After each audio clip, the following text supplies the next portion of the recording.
Now, the final section of this chapter is challenges in dealing with or handling conflict. So the ones we're going to look at today are self-enhancing thoughts, destructive messages, serial arguments, physical violence, and unsolvable disputes. So self-enhancing thoughts relate to you focusing on being right, and it's just a natural tendency of human behavior to think that you're in the right and the other person is just dumb and they just don't see things for what they are, or they're being unreasonable, or they're not really thinking it through. When in fact, you're both thinking the same thing. So, if we're both kind of fighting the same thoughts, then we're probably not going to get very far. So one of the things that's suggested in the textbook is to look critically at your own thoughts and how true is it?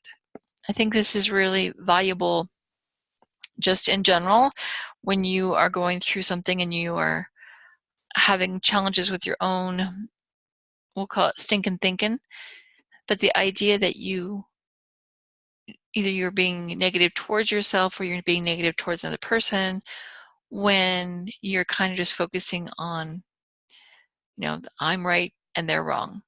So what's true? Are they really being uncooperative? Are they really the only ones to blame?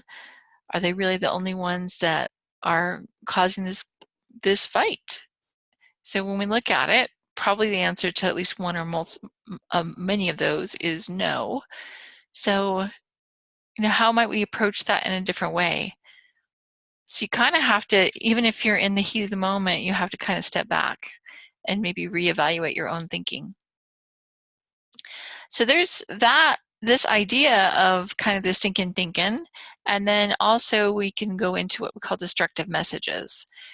So these are negative thoughts that are expressed, and when you're in the heat of an argument, sometimes things kind of get escalated, and you might have these grievances that are building up over time, and you're getting upset.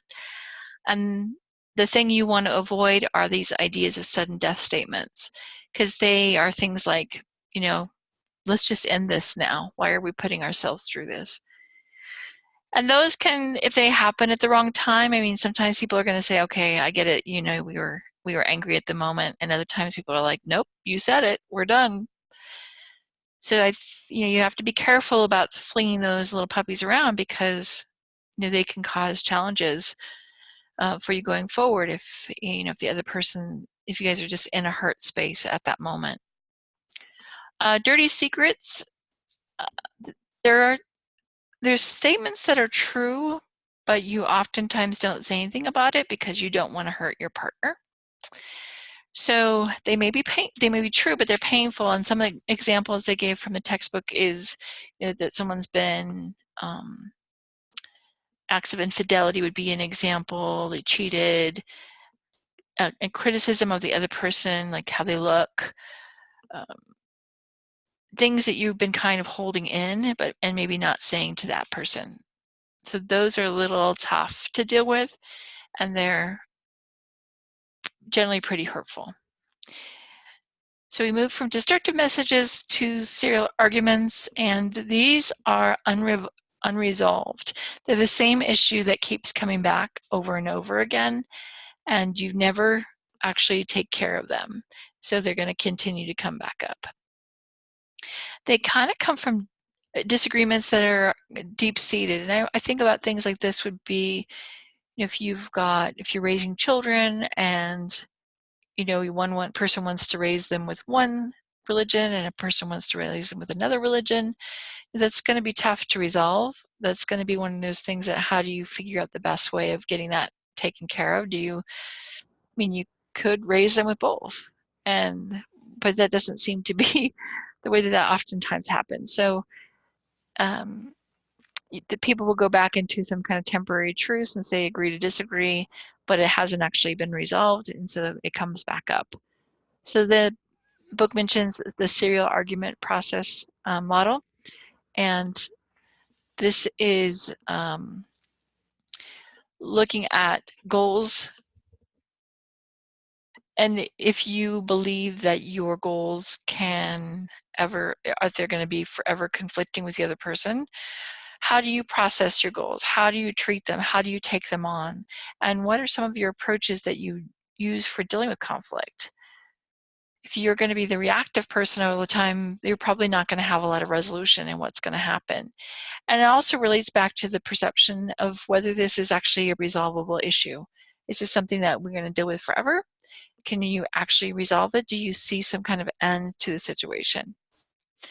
And then one of the other ones it mentions in here with serial arguments is this demand withdrawal pattern, where one partner in a relationship demands that their goals be met and the other partner responds by withdrawing from the encounter.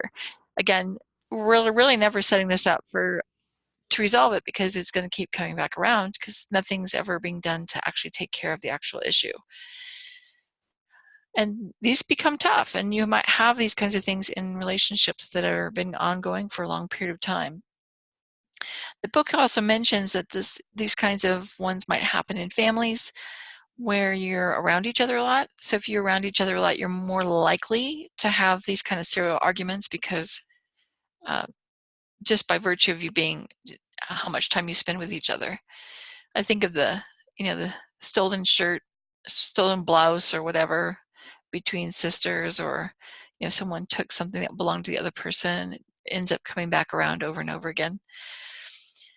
Another one is physical violence, and so I'm going to say it this way. Oftentimes people see it as no other options available, but I also think that this comes from family systems. If a family system expressed disagreements with physical violence, and the child has never been exposed to anything different from that, then they might perceive that to be the normal way of interacting. And so to them, there aren't any other options available. They don't see any other choices because it's the way they've been raised.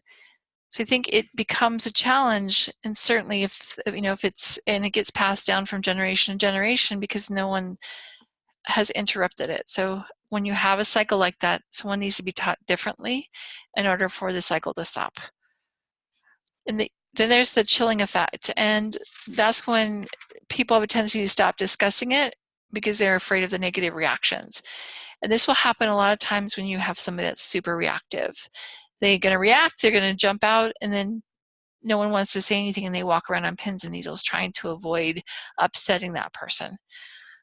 Again, not a great environment to be in, not a great place for kids to grow up, not a great way for them to learn how to deal with stuff.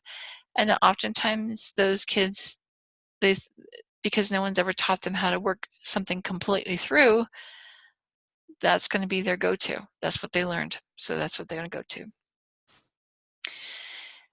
The last one that we're going to go into is this idea of unresolvable disputes. And if a person stops caring, then it's kind of unresolvable. I mean, if there's no more engagement, there's no more buy-in into the argument.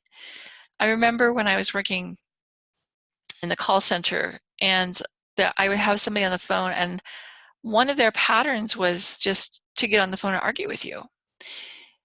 And one of the things I would do is I wouldn't argue with them back, because it's really hard to have an argument by yourself. So they would get really frustrated with the fact that I wouldn't argue with them back. So they would actually personally attack me. Of course, they have no idea who I am. They can't see me. They don't know anything about me. They would insult me. They would say mean things to me. And most of the time I could just slough it off, and I just had no reaction to them whatsoever. Because if you're arguing with yourself, it's not really as satisfying as involving somebody else in the argument.